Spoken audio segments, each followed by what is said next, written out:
ভয়াবহ অগ্নিকাণ্ডে এই মুহূর্তে যে খবর পাওয়া যাচ্ছে 11 জন মৃত বেড়ে 11, সরকারিভাবে এখনো পর্যন্ত নিখোঁজ 20। নরেন্দ্রপুর থানায় অভিযোগ দায়ের করেছে দমকল বিভাগ, আর সেই অভিযোগের ভিত্তিতে নরেন্দ্রপুর থানার হাতে গ্রেফতার ডেকোরেটর সংস্থার কর্ণধার গঙ্গাধর দাস। কিন্তু একাধিক অভিযোগ উঠছে, একাধিক প্রশ্ন ইতিমধ্যেই থাকছে। আর গ্রেফতার হওয়ার পর পুলিশের কাছে গঙ্গাধর আবার দাবি করছে যে মোমো কারখানার গাফিলতির জেরেই আগুন লেগেছে। ডেকোরেটরস ও মোমো কারখানার মালিকের বিরুদ্ধে গাফিলতির জেরে মৃত্যুর ধারায় অভিযোগও দায়ের হয়েছে। কিন্তু একে অন্যের দিকে দায় ঠেলাঠেলির পালা যেখানে চলছে, যার মধ্যে 11 জনের মৃত্যু যখন হয়েছে, এতজন মানুষের কোনো খোঁজ এখনো পর্যন্ত পাওয়া যাচ্ছে না, সেই মৃত্যুর দায় কে নেবে এই প্রশ্নও কিন্তু একই সঙ্গে থেকেই যাচ্ছে। সরাসরি একদম আনন্দপুর থেকে অয়ন ঘোষাল প্রতিনিধি রয়েছেন আমাদের সঙ্গে। অয়ন, সর্বশেষ কি খবর, এই মুহূর্তের কি পরিস্থিতি?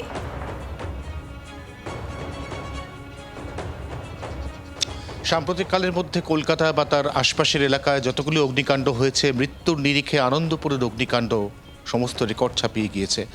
11 জন ইতিমধ্যেই তাদের মৃতদেহ শনাক্ত না করা গেলেও তারা চিহ্নিত হয়েছে। তারা প্রত্যেকেই এই কারখানার বিভিন্ন অংশ আনাচে কানাচে সেখানে বিভিন্ন জায়গাতে আটকে পড়েছিলেন এবং সেখান থেকে তারা আর বেরোতে না পারায় কার্যত জীবন্ত দগ্ধ হয়েছেন। মৃতদেহগুলির এই মুহূর্তের যে অবস্থা, সেই অবস্থাতে মৃতদেহগুলিকে সাধারণ উপায় শনাক্তকরণের আর কোনো উপায় থাকছে না।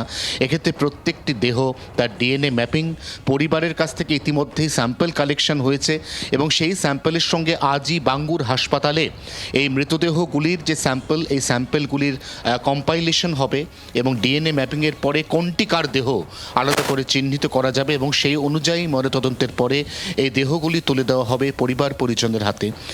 সরকারিভাবে এখনও পর্যন্ত নিখোঁজ 20, যদিও বেসরকারিভাবে অর্থাৎ যারা এখানে লেবার সাপ্লাই করেছেন, যারা এখানে বিভিন্ন জায়গাতে কাজ করতেন এবং লাকিলি তারা সেদিন সেখানে ছিলেন না, তাদের পারস্পরিক বয়ানকে একত্রিত করে এখনও পর্যন্ত অসমর্থিতভাবে বেসরকারিভাবে নিখোঁজের সংখ্যাটা প্রায় 30-এর কাছাকাছি। এবং এই মুহূর্তে আমরা যে ছবি দেখতে পাচ্ছি তাতে আমরা দেখছি যে অবশেষে বারুইপুর পুলিশ জেলা তারা তৎপর হয়েছে। তারা এই গোটা জায়গাটাকে ঘিরে দিয়েছে, কারণ গতকালই ফরেনসিক বিভাগের কর্তারা এসে ভেতরে প্রচুর অবাঞ্ছিত ফুটফল পেয়েছেন। প্রচুর মানুষ ঢুকে পড়েছিল।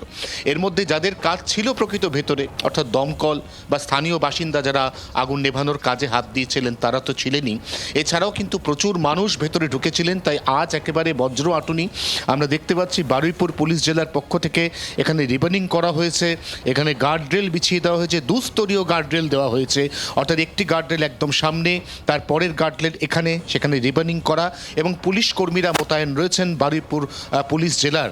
এবং তারা যেটা চাইছেন সেটা হচ্ছে ভেতরে যেহেতু আজকে আরও বেশি দেহ উদ্ধার, প্রথম কথা হচ্ছে দেহ উদ্ধার এটা অত্যন্ত কঠিন এবং চ্যালেঞ্জিং কাজ।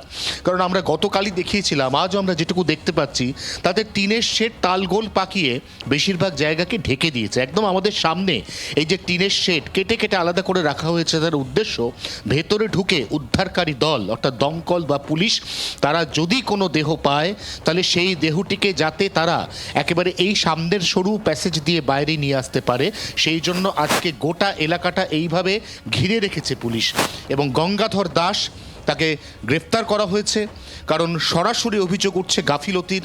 কিভাবে এখানে গড়ে উঠলো এই এত বড় ডেকোরেটিং সংস্থার গুদাম, এবং শুধু ডেকোরেটিং সংস্থা নয়, এখানে তার সঙ্গে একটা মোমোর কারখানা, তার সঙ্গে একটা সফট ড্রিঙ্কের গোডাউন, এগুলি পরপর এখানে তৈরি হয়ে গেল দিনের পর দিন, বছরের পর বছর। কেউ নজর দিল না, পঞ্চায়েত এলাকা বলেই হয়তো সবার নজর এড়িয়ে গেল। এখানে প্রভাবশালী তত্ত্ব পুরোপুরি খারিজ করে দেওয়া যাচ্ছে না। এই অবস্থায় গঙ্গাধর দাস তিনি তার আত্মপক্ষ সমর্থনে যে যুক্তি পেশ করুন না কেন, ফরেনসিকের এখনো পর্যন্ত প্রাথমিক অনুমান যে ডেকোরেটিং সংস্থার যে গোডাউন, সেই গোডাউন লাগোয়া কোনো একটি জায়গা থেকে প্রথমে লাগা আগুন অত্যন্ত দ্রুত বেগে ছড়িয়ে পড়ে কার্যত 8 বিঘা জমির উপর থাকা মোট 3টি গোডাউনকে সম্পূর্ণভাবে গ্রাস করে ছারখার করে দিয়েছে। নীলাঞ্জনা, ধন্যবাদ অয়ন। বাংলার আওয়াজ, বাঙালির আবেগ, জি 24 ঘন্টা।